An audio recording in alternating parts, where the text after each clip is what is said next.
Miren, tengo que empezar en un punto muy específico de esta historia, porque si empiezo donde la mayoría lo haría, van a pensar que esto es de ficción. Así que voy a comenzar exactamente donde todo colapsó. Era jueves a las 11 de la mañana. Yo estaba en el piso 35 de la Torre Torrentera en Monterrey, en una sala de juntas gris con una vista de la ciudad que no importaba en ese momento. Las ventanas daban al sur, hacia la zona de negocios. Era un día nublado. Las nubes colgaban bajas sobre la ciudad, y esa sala gris simplemente amplificaba la sensación de que algo estaba mal. Frente a mí estaban Eduardo Garza, mi jefe directo, y Verónica Torres, la directora de Recursos Humanos. Entre nosotros, sobre la mesa de madera pulida, la misma mesa donde había presentado estrategias durante años, había un sobre blanco, nada de vuelo, nada de ceremonia, nada que sugiriera que esto era importante. Verónica lo había pasado hacia adelante como si fuera un recibo de estacionamiento. Tal era la ceremonia alrededor de lo que estaba a punto de suceder. Cuando lo abrí, había una hoja impresa. Una sola hoja, blanca, sin diseño, sin encabezado que indicara que esto era algo especial. Bono de desempeño anual, $1.800 estadounidenses. Déjame que contextualice algo antes de seguir. Mi salario base es $180.000 al año. Soy director de desarrollo estratégico. Tengo 14 años de experiencia en ventas y negocios complejos. Hablo inglés fluidamente. He cerrado tratos en 4 países. Eso importa porque lo que voy a contarles sucedió después de cerrar un contrato de $500 millones. Sí, 500 millones. Esa es la cifra real, no es una exageración narrativa. Es un número que tiene 9 dígitos cuando lo escribes completo. 500 millones. Pero antes de que llegara a ese sobre, necesito retroceder. Necesito que entiendan cómo llegué a esa silla, porque la mayoría de las personas no entienden cuánto trabajo, cuánta soledad, cuánta paciencia requiere cerrar algo de este tamaño. Mi nombre es Rodrigo Fuentes. Tenía 38 años cuando todo esto pasó. Sigo teniendo 38, pero siento que tengo 70. No estoy aquí para quejarme, pero necesito que sepan exactamente lo que sucedió, porque la mayoría de la gente, cuando escucha esta historia, piensa que estoy exagerando.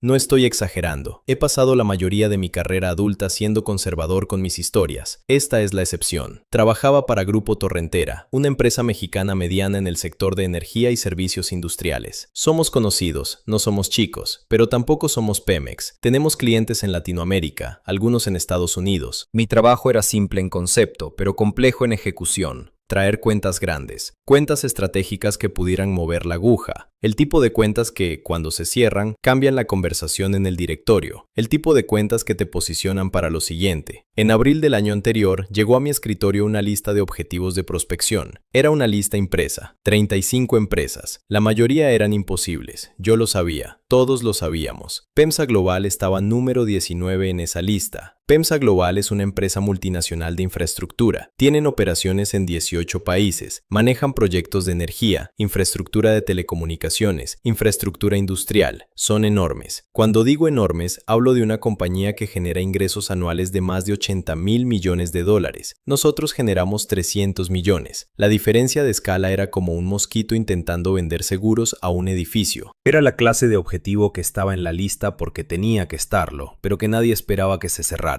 Pero algo me llamó la atención en ese momento. PEMSA estaba en expansión. Estaban buscando proveedores regionalizados de servicios y suministros. No querían un mega contratista global. Querían flexibilidad. Querían gente que entendiera Latinoamérica. Querían alguien que pudiera moverse rápido. Eso era nosotros. La primera barrera era clara. Nadie en PEMSA nos conocía. Éramos un nombre en un directorio de posibles proveedores. Nada más. La segunda barrera era más alta. PEMSA ya tenía proveedores establecidos. Cambiar proveedores en una compañía de ese tamaño no es que sea difícil, es políticamente imposible. Los proveedores existentes tienen relaciones que van años atrás, tienen personas en posiciones de poder dentro de PEMSA, tienen líneas de comunicación que están profundamente establecidas, tienen personas que entienden exactamente dónde presionar. Así que cuando le mencioné a Eduardo que iba a enfocarme en PEMSA, su reacción fue exactamente la que esperaba. Eduardo Garza es ese tipo de ejecutivo que tiene un título grande y un ego más grande. Es inteligente, lo tengo que decir, pero su inteligencia se gasta completamente en la política interna. Es el tipo de persona que entra a una reunión con 100 personas y se asegura de que todos sepan que él fue quien propuso la idea que acabas de presentar. Es encantador hacia arriba, con su gente, con quienes trabajan para para él es casual en una forma que se siente como desprecio. No es grosero, es peor, es indiferente, como si el éxito de su gente fuera algo que sucedía en paralelo a su vida, no dentro de ella. Cuando le dije sobre PEMSA, me miró sobre sus lentes y dijo: Rodrigo, esa cuenta está muerta. PEMSA tiene 5 años diciendo que no. Han pasado por aquí 4 vendedores antes que tú. Nadie ha llegado ni al segundo piso. Luego regresó a su pantalla. No fue un no, fue peor. Fue un bien, ten tu diversión, pero no esperes nada. Lo que Eduardo no sabía es que yo había estado investigando a PEMSA por mis propios medios durante 3 meses antes de decirle nada. Había hablado con 2 antiguos empleados de PEMSA. Había identificado quién era la persona clave en las decisiones de proveedores. Un hombre llamado Luis Armenta, director de compras estratégicas. Tenía 35 años, llevaba 11 años en la empresa y su carrera estaba en un punto donde cerrar un acuerdo importante podía ser la diferencia entre ascender a la junta directiva o quedarse donde estaba durante los próximos 5 años en la misma posición. Eso fue mi punto de entrada. Ese fue el apalancamiento que estaba buscando. Empecé a armar el acercamiento en mayo. Primero fue un email, no vendedor, no pedir una reunión. Solo un email que decía que había leído un artículo que escribió sobre la expansión de PEMSA en Centroamérica, que me pareció inteligente, que me gustaría conocerlo algún día. Eso fue todo. 3 párrafos, nada más. Nada que pidiera nada.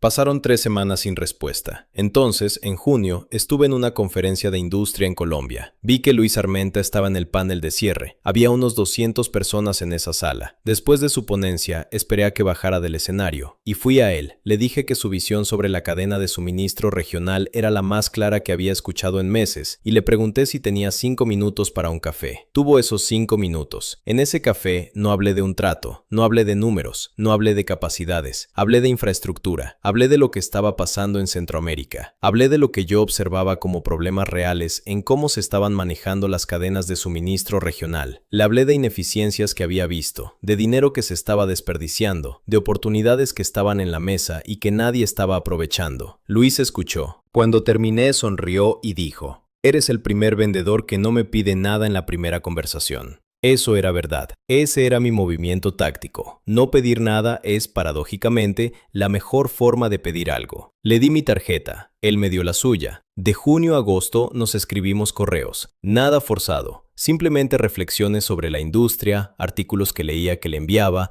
preguntas genuinas sobre qué estaba funcionando y qué no estaba funcionando en sus operaciones. No estaba siendo falso. Realmente estaba aprendiendo de él. Realmente estaba leyendo esos artículos. Realmente estaba pensando en sus problemas. En agosto, él me invitó a visitarlo en las oficinas de PEMSA en la Ciudad de México. Esa fue la primera reunión real. Yo llegué a esa reunión sabiendo que Luis estaba bajo presión. PEMSA había establecido objetivos agresivos para reducción de costos. Sus proveedores existentes eran caros. Y lo que era más importante, sus proveedores existentes no eran eficientes. Sus operaciones se movían lentamente. Había tanto legado y tanta burocracia que simplemente hacer un cambio tomaba meses. Luis tenía un problema. Mi empresa tenía una solución. Pero presentar eso directamente en la primera reunión hubiese sido un error estratégico del tamaño de una casa.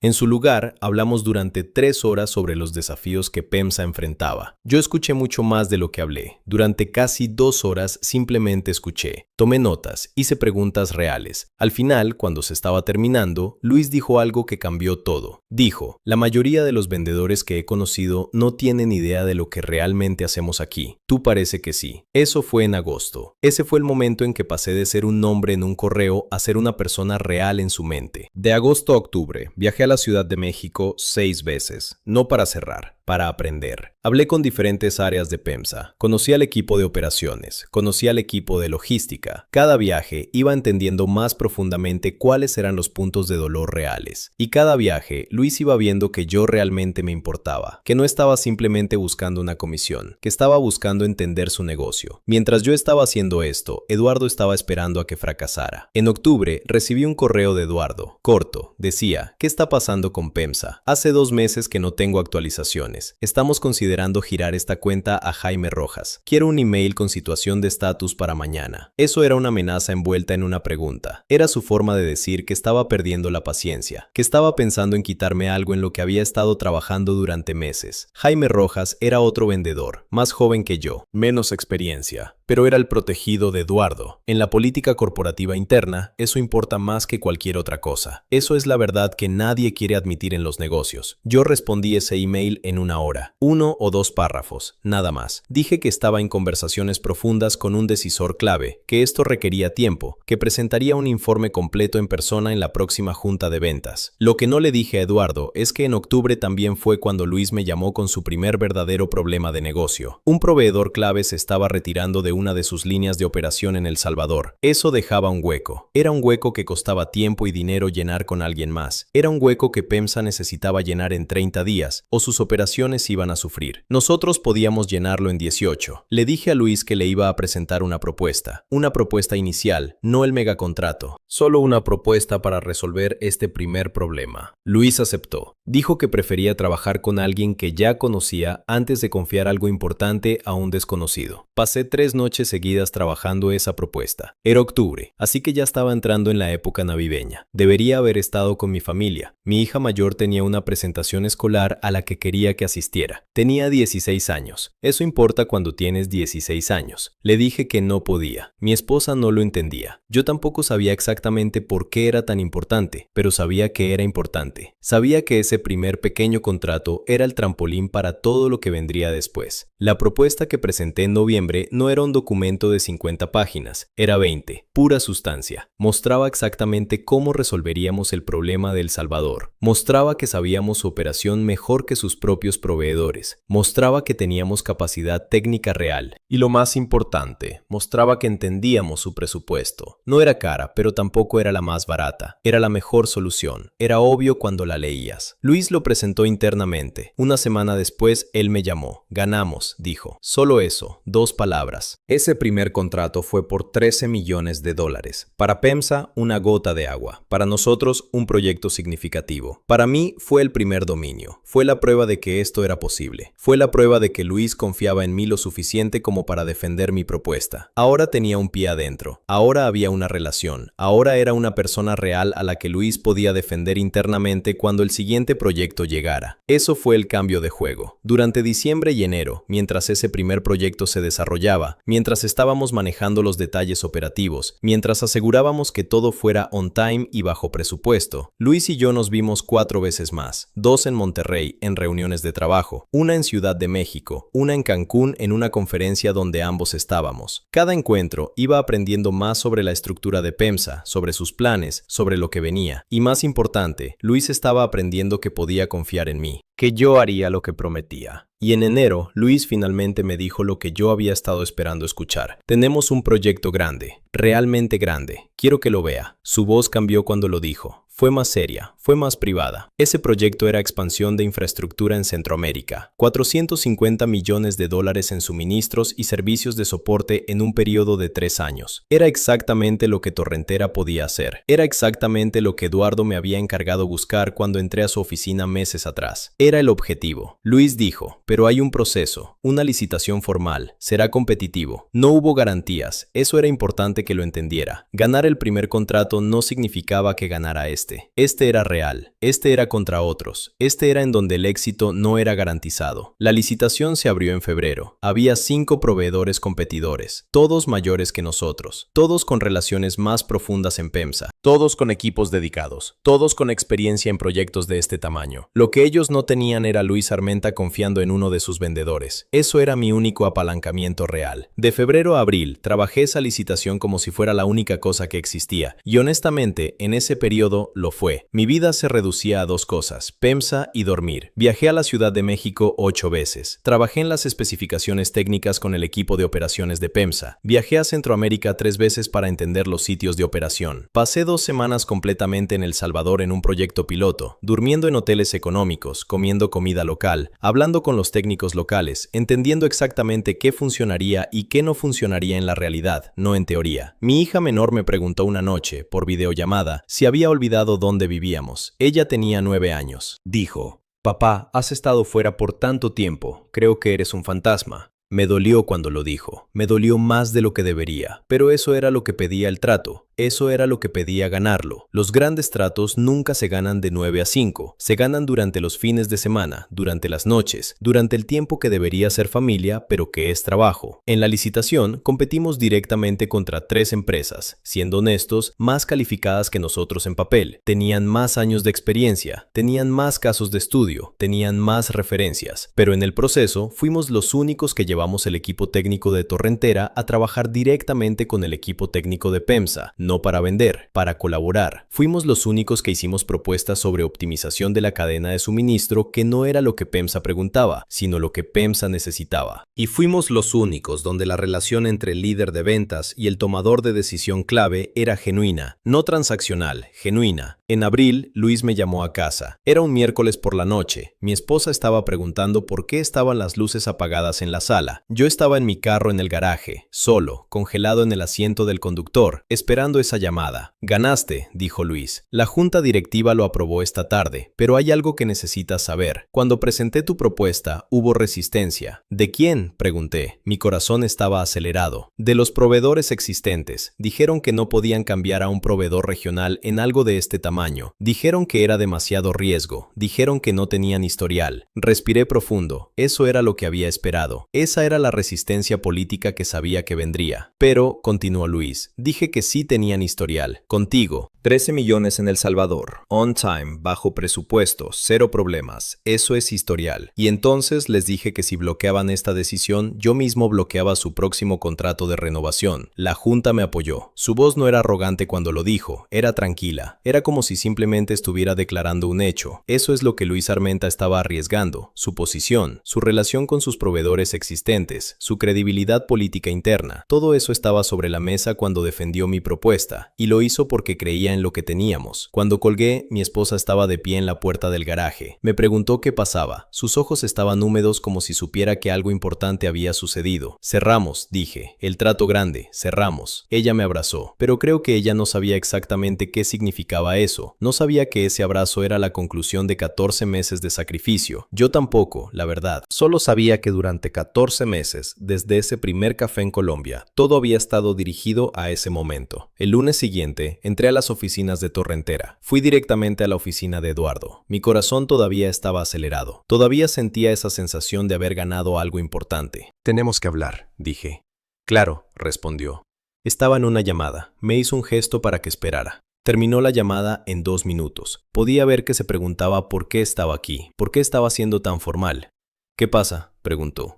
Cerré el contrato de PEMSA. 500 millones. Centroamérica. 3 años. Aprobado por la Junta. Vi cómo su cara cambió. No fue alegría lo que vi, fue algo más complejo. Fue la expresión de alguien que acaba de darse cuenta de que algo que había dejado de lado había resultado siendo importante, que algo que había dado por muerto estaba vivo y más grande de lo que jamás imaginó. ¿Estás seguro?, preguntó. Su voz había cambiado, era más grave. Completamente seguro. Luis Armenta me llamó anoche. Junta directiva lo aprobó. Los documentos están en proceso de finalización. Eduardo se recostó en su silla. Luego sonrió. Fue una sonrisa que no llegó a los ojos. Fue una sonrisa que celebraba, pero de una forma que parecía estar calculando algo. Bien hecho, Rodrigo. Esto es grande, muy grande. Luego dijo, necesito que compiles toda la documentación, necesito presentarlo en la junta directiva mañana, necesito todos los detalles, todos los números, todo, necesito que sea perfecto. Pasé toda esa noche compilando. Toda la noche. El martes en la mañana presenté toda la información a Eduardo. Hablamos durante 1 hora. Él hizo preguntas. Quería entender cada aspecto. Quería saber cada número. Estaba memorizando las historias que necesitaba contar. En la junta directiva de ese martes, Eduardo fue quien presentó el trato. Fue quien habló sobre la estrategia. Fue quien explicó el valor. Fue quien presentó los números con confianza, como si hubiera estado con nosotros en cada reunión en la Ciudad de México, como si hubiera estado en cada viaje. Yo estuve sentado 4 sillas a su izquierda, viendo a todos en la sala del directorio sonriendo, asintiendo,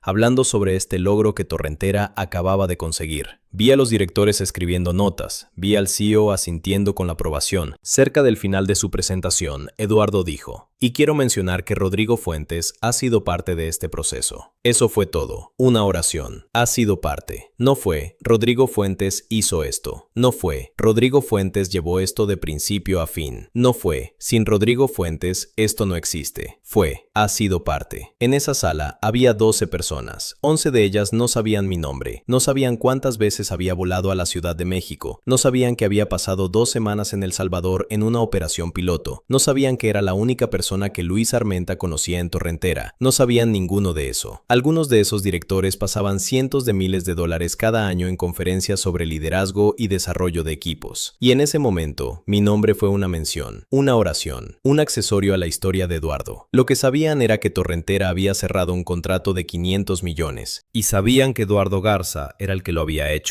Mis manos estaban temblando bajo la mesa. Tuve que clavar mis uñas en las palmas de mis manos para mantenerme en control. No fue rabia, fue claridad. Fue el momento donde entendí exactamente qué clase de organización era esta y exactamente dónde estaba yo en ella. Pero ese día todavía no era el peor día de esta historia. El peor día llegó 6 semanas después, en una sala de juntas gris con una vista de la ciudad que ya no importaba, cuando un sobre blanco fue deslizado sobre una mesa de madera. Déjame explicar algo sobre cómo funcionan los bonos en una empresa como Torrentera. No son discrecionales exactamente. Hay una fórmula, hay directrices, hay un porcentaje de los ingresos cerrados que se distribuye como bonificación de desempeño. Para un contrato de 500 millones de dólares en un periodo de 3 años con márgenes saludables, la distribución normal hubiera sido entre 120.000 y 180.000 dólares. Eso no es especulación, eso está en el manual de la empresa, eso está en el sistema de compensación que fue aprobado por la Junta hace años. Eduardo sabía esto, porque 8 meses antes, en una comida casual, cuando yo estaba dudando si continuar en PEMSA, cuando PEMSA me estaba pidiendo que viajara cada semana, cuando mi familia estaba resentida por el tiempo que faltaba, Eduardo me había dicho exactamente lo que necesitaba escuchar. Estábamos en un restaurante de Monterrey, estaban sirviendo carne. Él comía lentamente y entre bocados dijo: "Termina esto, Rodrigo, cierra el trato, hazte a un lado y déjame manejarlo desde ahí. Haz esto y tu bono de desempeño será importante. Estamos hablando de 150.000 dólares mínimo, quizás más. Eso es lo que merece un trato de este tamaño. Ese es el nivel de reconocimiento que una organización da cuando alguien cierra algo así". Eso fue hace 8 meses. En ese momento estaba dudando. Estaba considerando si esto valía la pena, si mis hijos valían menos que los números en una hoja de cálculo. Eso es lo que necesitaba escuchar para hacer el cambio mental, para aceptar que 6 meses de viajes no eran demasiado, para aceptar que mi hija estaba molesta conmigo, pero que esto valía la pena porque al final habría una recompensa que reconociera lo que había hecho. Ahora, 6 semanas después, estaba abriendo un sobre que contenía 1.800 dólares. Relee eso, no 180.000, 1.800, el 1.2% de lo que fue prometido, el 0.4% de lo que era estándar para un trato de este tamaño. Eso representa el 0.4% de lo que había sido mencionado. No es un redondeo, no es un ajuste, es un repudio, es una negación, es una forma de decir: lo que hiciste no importa, lo que sacrificaste no valió la pena. Tu contribución es tan insignificante que podemos gastarla en un café. Cuando lo vi, lo primero que hice fue releerlo, como si las palabras fueran a cambiar si las leía nuevamente. Leí la cifra 3 veces, 1.800, 1.800, 1.800. No cambiaron. Miré a Eduardo. ¿Hay una explicación aquí? Es lo que el presupuesto permitía este año, dijo sin levantar la vista de su pantalla. Estaba siendo deliberadamente casual, estaba siendo deliberadamente desdeñoso. ¿El presupuesto? Eduardo, acabamos de cerrar 500 millones en ingresos nuevos. Mi voz estaba tranquila pero firme. Que se realizarán durante 3 años, dijo. La cifra en tu sobre refleja la porción del primer año. Eso es justo. Eso es como funciona la fórmula.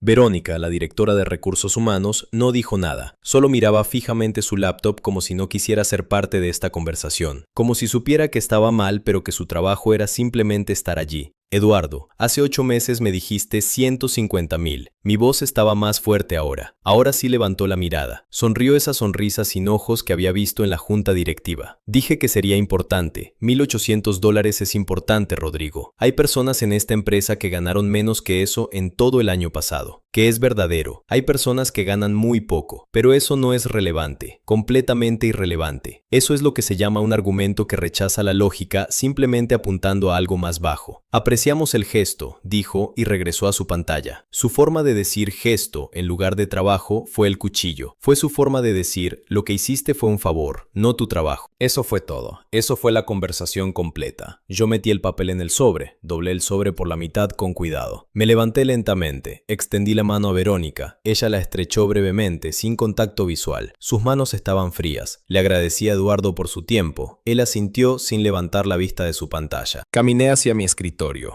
Fue una caminata larga. Pasé por cubículos donde gente que trabajaba conmigo sabía exactamente a dónde acababa de venir. Pasé por oficinas donde gente que no sabía mi nombre sí sabía que yo era el tipo que había cerrado el trato de 500 millones. Podía sentir sus ojos. Cuando llegué a mi escritorio, no grité, no rompí nada, no llamé a nadie para quejarme, no envié un email furioso. Lo que hice fue lo siguiente. Abrí el cajón inferior de mi escritorio y saqué una pequeña foto enmarcada. Eran mis dos hijos, mi hijo de 14 años, mi hija de 9, ambos sonriendo en una playa en Cancún. Fue tomada hace un año. Yo no estaba en la foto porque estaba trabajando en una llamada. Siempre estoy trabajando. Metí la foto en mi maletín, luego doblé mi saco sobre mi brazo. Mi saco azul marino, el que había estado usando durante 4 años, el que había llegado a ser parte de mi uniforme en esa empresa. Eran las 2 de la tarde en punto. Exactamente las 2. Puedo recordar mirando el reloj en la esquina de mi pantalla. 14:00. Un número redondo. Un número perfecto para hacer un cambio. Caminé hacia el elevador sin decir nada a nadie. Vi a un par de colegas que querían saludarme. No los saludé. Vi a Tomás, mi colega más cercano, el hombre con el que había comido almuerzo casi todos los días durante 4 años, el hombre que sabía exactamente lo que estaba pasando. Él levantó la mano en pregunta silenciosa. Le hice un gesto que significaba que hablaría con él después, pero ambos sabíamos que no habría un después, no aquí. Presioné el botón del elevador. Cuando se abrió, entré. Había una persona de contabilidad adentro. No recuerdo su nombre. Ella no sabía quién era yo. Para ella, yo era simplemente alguien en un elevador. ¿Buen día?, preguntó, siendo amable. Largo, respondí. Descendí 35 pisos. En el vestíbulo pasé por seguridad. El guardia, un hombre llamado Carlos, a quien había saludado cada mañana durante 4 años, me pidió una firma de salida. Su trabajo era registrar quién entra y quién sale. Hoy le iba a registrar quién salía. Escribí mi nombre, escribí la hora de salida, escribí personal, no escribí renunció, no escribí se fue, solo personal. Caminé hacia mi auto. Era un Audi A6 de hace 3 años. Lo había pagado con mi propio dinero de mi propio trabajo. Lo estacionaba en las mismas plazas cada día. Hoy entré y me senté en el asiento del conductor durante 5 minutos sin hacer nada. Solo estaba sentado, solo estaba respirando, solo estaba dejando que esto fuera real. Mi teléfono sonó 3 veces, 3 mensajes de texto entrantes. No los miré. No quería saber quién estaba tratando de comunicarse. En ese momento no importaba. Conduje hacia el sur, hacia Barrio Antiguo, donde había un café que me gustaba. Era un café pequeño. Tocaban jazz en vivo los jueves por la noche. Era miércoles, así que solo había silencio y sonido de espresso. Pedí un café espresso, doble, sin azúcar.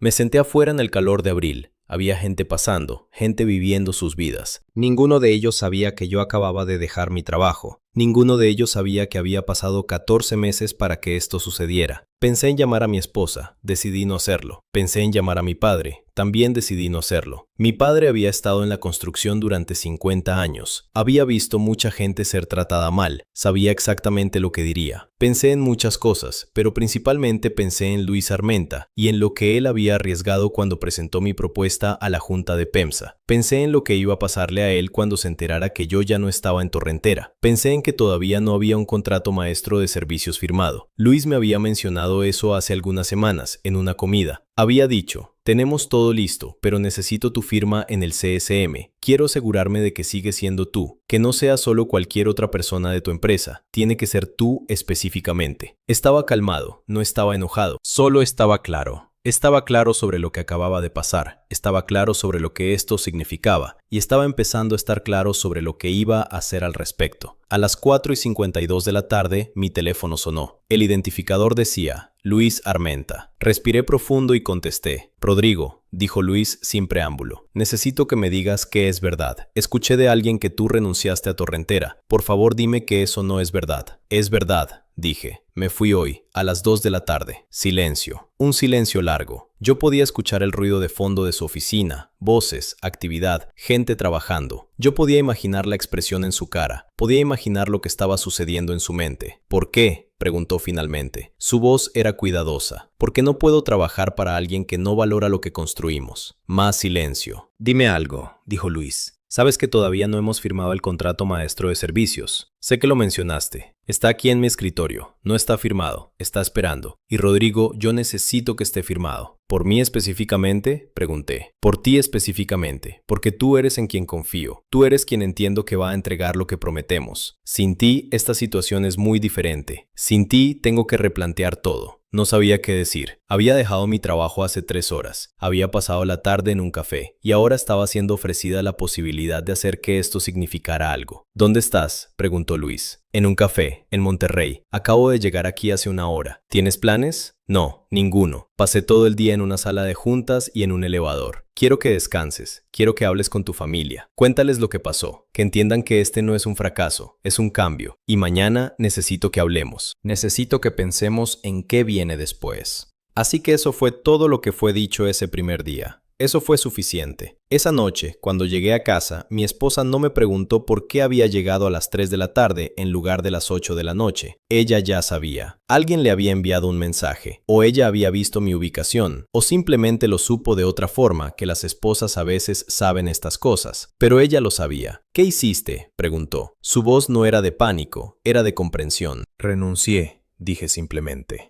Ella no respondió de inmediato. Yo esperaba que gritara, esperaba que dijera que éramos irresponsables, esperaba una cierta cantidad de caos doméstico. En cambio, ella sintió lentamente. Bien, dijo. Ahora come algo, debes estar hambriento. A la mañana siguiente mi teléfono sonó a las 8:30. Era Jaime Rojas, el protegido de Eduardo, el que había querido tomar mi cuenta semanas antes. Decía que tenía que hablar conmigo, urgente. Eso me dijo que la noticia ya había viajado por toda la empresa. ¿Qué pasó?, preguntó cuando contesté. Renuncié, dije. Lo sé, pero ¿por qué saliste en un momento como este? Tienes a PEMSA, tienes el trato, ¿por qué ahora? No le dije la verdad. No sabía cómo explicar a alguien que trabajaba dentro del sistema que el sistema te había fracasado. A las 9 de la mañana mi teléfono recibió un email de Verónica. Decía que necesitaban una carta de renuncia formal, que tenía 3 días para enviarla, que el proceso de oferta de indemnización tomaría 2 semanas. Eso era protocolo. Eso era el sistema moviéndose. A las 9:45 recibí una llamada de Eduardo. No contesté, dejé que fuera al buzón de voz. Su mensaje fue corto. Rodrigo, hablemos. Puedo arreglar esto. Llámame. Ahora quería arreglarlo. Ahora que se había dado cuenta de lo que había hecho. No lo hice. No lo llamé. A las 10 de la mañana recibí una llamada del CEO de Torrentera. Su nombre es Héctor. Héctor nunca me había llamado a mi teléfono personal. Nunca. En 4 años, no una sola vez. Eso me dijo que esto era serio. Que él había entendido rápidamente lo que había sucedido. Rodrigo, sé lo que pasó, dijo. Siento lo de tu compensación. Fue un error mío. Quiero que regreses. Podemos hablar de números, podemos hablar de lo que quieras. No es solo sobre números, dije. Lo sé, pero eres una parte importante de lo que somos. Eres una parte importante de este trato. Tienes que entender que el trato todavía no está completamente cerrado. Hay pasos que quedan, hay trabajo que hacer. No puedes irte ahora. Eso era verdad, pero no era mi trabajo. No debería serlo. Si la empresa hubiera valorado lo que había hecho, entonces hubiese estado dispuesto a seguir haciéndolo. Pero en el momento en que decidió que 1800 era suficiente, decidió que yo no era suficiente. Héctor, aprecio la llamada, de verdad, pero mi decisión es final. Él argumentó por otros 10 minutos. Fue respetuoso, fue genuino. Fueron los 10 minutos más sinceros que jamás me había dirigido. Pero para ese momento ya había pasado. Yo no estaba regresando a Torrentera. Eso era un hecho consumado. Ambos podríamos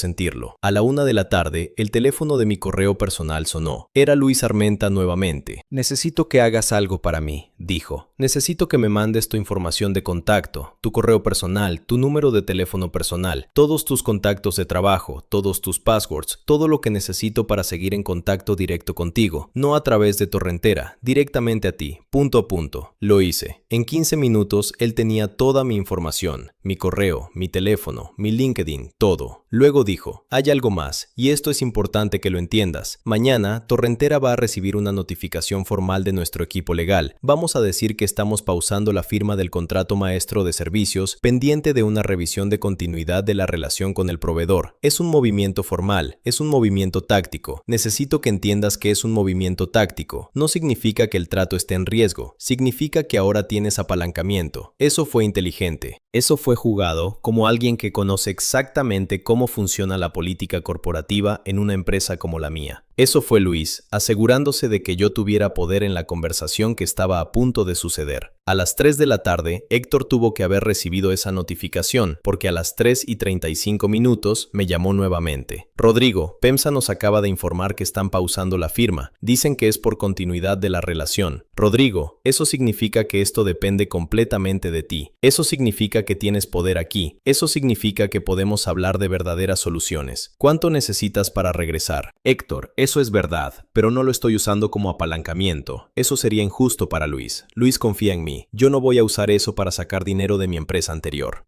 Entiendo, pero ¿hay algo, cualquier cosa, que pueda cambiar tu mente? No, respondí. Mi decisión es final. Esa noche llamé a Luis. ¿Dónde estás aplicando?, preguntó.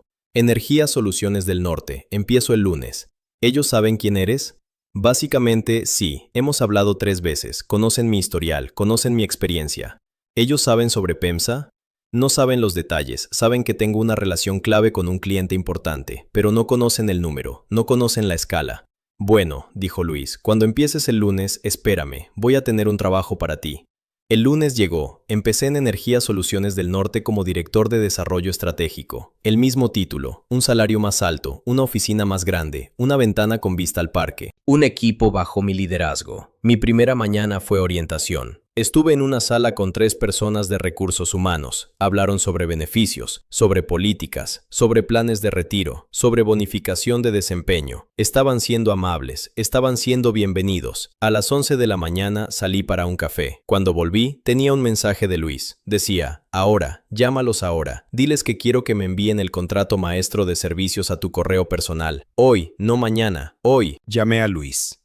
¿Qué está pasando?, preguntó cuando contesté. Nada, tengo un trabajo nuevo. Estoy sentado en una oficina con vista hacia un parque. Tengo un escritorio nuevo. Tengo gente que reporta a mí. Es diferente. Es mejor. Bien, dijo Luis. Ahora dime algo. ¿Energía Soluciones del Norte tiene la capacidad de ejecutar un contrato de $500 millones? Sí, no es Pemex, pero tienen la escala y la capacidad. Tienen experiencia en proyectos grandes. Perfecto, dijo Luis. Dime algo más. ¿Conoce tu nuevo empleador sobre tu relación conmigo? Saben que tengo una relación importante con un cliente. No saben los números, no saben quién es, no saben la escala. Bueno, en un minuto van a saberlo. Voy a enviar el contrato maestro de servicios a tu correo personal. Lo que quiero que hagas es que se lo muestres a tu CEO. Le dices que este es un contrato que PEMSA quiere firmar. Le dices que PEMSA está interesado en ser un cliente. Le dices que PEMSA quiere que seamos el proveedor. Y le dices que esto necesita ser tu cuenta, bajo tu liderazgo, o el contrato no va a existir. Ese era Luis jugando ajedrez 3 movimientos adelante. Él sabía que una vez que mi nuevo empleador viera los números en ese contrato maestro de servicios, no importaría quién reclamara crédito. Yo tendría el control de esa cuenta. Yo tendría poder real dentro de mi nueva organización. Yo estaría intocable. ¿De verdad quieres que haga eso?, pregunté. ¿No es eso manipulador? Es táctico. Hay una diferencia. Tú eres valioso. Tú hiciste este trato. Ahora vas a asegurar que sea reconocido. Eso no es manipulador. Eso es protegerte. A las 2 de la tarde recibí un email de Luis. El contrato maestro de servicios. Todos los términos. Todas las condiciones. Todas las responsabilidades de PEMSA. Todas las responsabilidades de nuestro proveedor. Listo para ser firmado. Listo para ser ejecutado. Esperándome. Lo miré durante 10 minutos. Leí el número principal. 500 millones.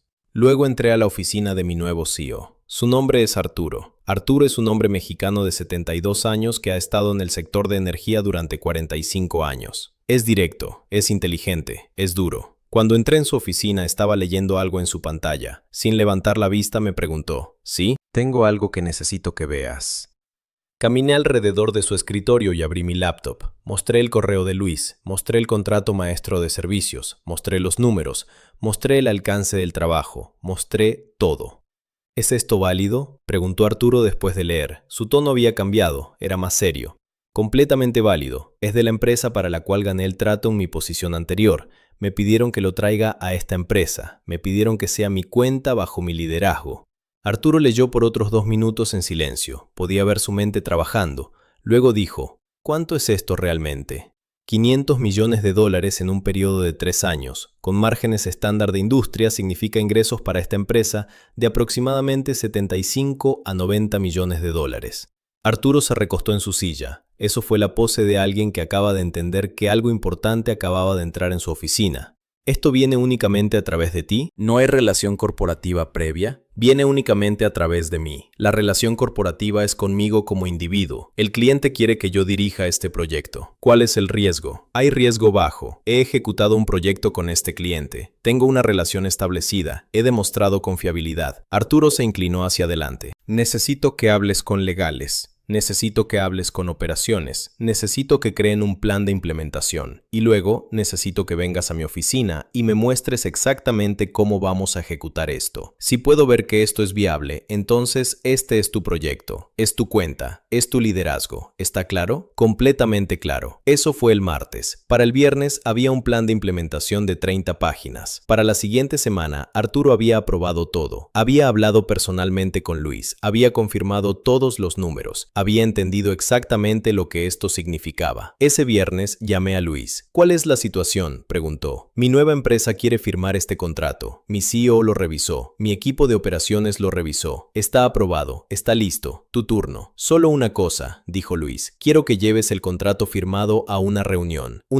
personal. Tú y yo, en la Ciudad de México, la próxima semana. ¿Qué significa eso? Significa que quiero que esta relación sea absoluta y clara. Quiero que firmes ese documento frente a mí. Quiero que entienda la Junta de PEMSA que la persona responsable de este proyecto es Rodrigo Fuentes, no tu empresa. Tú, la relación es contigo. Eso es bastante audaz, dije. Sí, pero es la verdad. Y además, Rodrigo, ya he puesto mi capital político en ti. Ya arriesgué mi posición. Ahora vamos a hacer esto de la manera correcta. Vamos a hacerlo de forma que no haya dudas sobre quién es responsable de que esto suceda. La próxima semana volé a la Ciudad de México. Tomé el tren desde el aeropuerto hacia el centro. Entré a las oficinas de PEMSA. Fui directo a la oficina de Luis. Caminé con el contrato en mi maletín. Cuando entré, él estaba de pie. Sonreía genuinamente. La primera vez que lo vea genuinamente feliz desde que habíamos empezado todo esto. No era una sonrisa de negocio. Era una sonrisa de alguien que acababa de ver su estrategia funcionar exactamente como la había planeado. Vamos a hacerlo, dijo. Sacó una pluma de tinta azul. Firma aquí también. Firmé el contrato. 3 páginas, 4 firmas en las páginas apropiadas. Cada firma fue un reconocimiento de lo que habíamos construido. Listo, dije. No, respondió Luis, no está listo. Ahora viene la parte importante. Me llevó a través de un pasillo. Entramos en una sala de juntas. Había 6 personas ahí. La junta de adquisiciones de PEMSA. Todos en trajes, todos serios, todos en posiciones de poder. Señores, dijo Luis, quiero presentarles a Rodrigo Fuentes. Rodrigo es el hombre responsable de ejecutar nuestro proyecto de Centroamérica. Es el hombre en quien confío. Es el hombre que ha demostrado confiabilidad con nosotros. Y ahora vamos a empezar con él a la cabeza de este proyecto a través de su nueva empresa, Energía Soluciones del Norte. Todos asintieron. Hubo handshakes. Fue formal. Se sentía oficial. Luego el vicepresidente de adquisiciones dijo algo que cambió completamente la dinámica. Señor Armenta, esto significa que si Rodrigo se va de Energía Soluciones del Norte, ¿nosotros podemos tener problemas con la continuidad? Luis sonrió. Fue una sonrisa que indicaba que esa pregunta era exactamente lo que había estado esperando. Eso significa exactamente eso. La relación es con Rodrigo. Si Rodrigo se va, entonces tenemos que renegociar. Eso es porque Rodrigo tiene que estar protegido. Eso es porque Rodrigo tiene que ser valioso para su nueva empresa. Porque si no es valioso, entonces mi riesgo aumenta. Ese fue un movimiento maestro. Ese fue Luis asegurándose públicamente de que dentro de Energía Soluciones del Norte yo fuera intocable. Porque si algo me pasaba, si yo dejaba la empresa, entonces PEMSA tendría que renegociar. Y eso era un problema para ellos. Un problema muy grande. Un problema de millones de dólares. Cuando salí de esa sala de juntas, Luis me palmeó la espalda. Ahora estás en casa, dijo. Ahora nadie puede tocarte. Esa noche volé de regreso a Monterrey. Cuando llegué a mi oficina el siguiente lunes, Arturo ya sabía exactamente lo que había sucedido. Tenía un email de Luis, tenía documentación, tenía confirmación de que yo era la persona clave en este trato, y sabía exactamente lo que eso significaba para la empresa, que yo no era solo un empleado, yo era un activo, yo era intocable. Mi contrato fue revisado, mi título fue actualizado a Vicepresidente de Relaciones Estratégicas. Me fue ofrecida una bonificación de desempeño basada en la ejecución del proyecto de PEMSA, una bonificación notificación real, una que reflejara la escala del contrato. No 1800, no 150,000, mucho más. Ahora, quizás 2 meses después de cuando comienza esta historia, estoy sentado en mi oficina en Energía Soluciones del Norte, mirando los documentos que representan $500 millones en compromiso de ingresos, y estoy pensando en lo que pasó. Estoy pensando en cómo un error de juicio por parte de una persona cambió todo. Estoy pensando en Eduardo Garza. Estoy pensando en la expresión en su cara cuando le dije sobre el trato. Estoy pensando en lo que sintió cuando recibió la notificación formal de PEMSA. Estoy pensando en lo que sucedió en la junta de crisis que tuvo que haber ocurrido 1 hora después de que esa notificación llegara. No sé exactamente qué sucedió, pero puedo imaginar. Puedo imaginar a Héctor preguntándole a Eduardo por qué el trato ahora está en riesgo. Puedo imaginar a Eduardo intentando explicar que esto es un movimiento táctico, que PEMSA solo está pausando, que el trato está bien. Puedo imaginar a la Junta considerando cómo recuperar este contrato. Puedo imaginar a Eduardo explicando que necesitan que yo regrese, que sin mí esto no funciona. La respuesta es que no pueden, porque no pueden obtenerme, y sin mí no tienen a PEMSA. Eso es lo que sucedió cuando me negaron mi bono de $150,000 y me fue ofrecido 1,800 en su lugar. Eso es lo que sucedió cuando caminé hacia el elevador a las 2 de la tarde. Eso es lo que sucedió cuando decidí que mi valor no desaparecería, solo cambiaría de dirección. Mi valor no desapareció, solo cambió de dirección. Estoy en un lugar mejor ahora. Tengo más responsabilidad, tengo más autonomía, tengo una empresa que valora quién soy y lo que puedo hacer. Y tengo un cliente que confía en mí lo suficiente como para verme protegido de una forma que yo nunca lo hubiera hecho por mí mismo. Luis Armenta una vez me dijo que la lealtad en los negocios es un concepto sobrevalorado, pero luego, cuando preguntó si este contrato venía conmigo y no con mi empresa, demostró que no era así, que había una cosa más importante que la lealtad corporativa, y esa era la confianza en una persona. Eso era el reconocimiento de que la relación era lo que importaba, no la estructura corporativa, no el título, la relación. Eso es lo que salió de 14 meses de trabajo real. No fue el dinero, fue la confianza. Y cuando eso fue violado por alguien que se suponía iba a protegerlo, la confianza se fue a la persona que realmente había estado allí todo el tiempo. Ese fue el error de Eduardo. No fue negarme el dinero, fue violar la confianza con el dinero. Fue demostrar que él nunca había valorado lo que se hizo, que para él era solo un piso más alto al que podía levantarse, que mi éxito era su oportunidad, no nuestra oportunidad. Yo no tengo resentimiento, solo tengo claridad. Y con esa claridad, a las 2 de la tarde de ese martes, caminé hacia un elevador en el edificio 35 de la Torre Torrentera. Doblé mi saco sobre mi brazo y simplemente me fui. El cliente me siguió. Todo lo demás era solo detalles.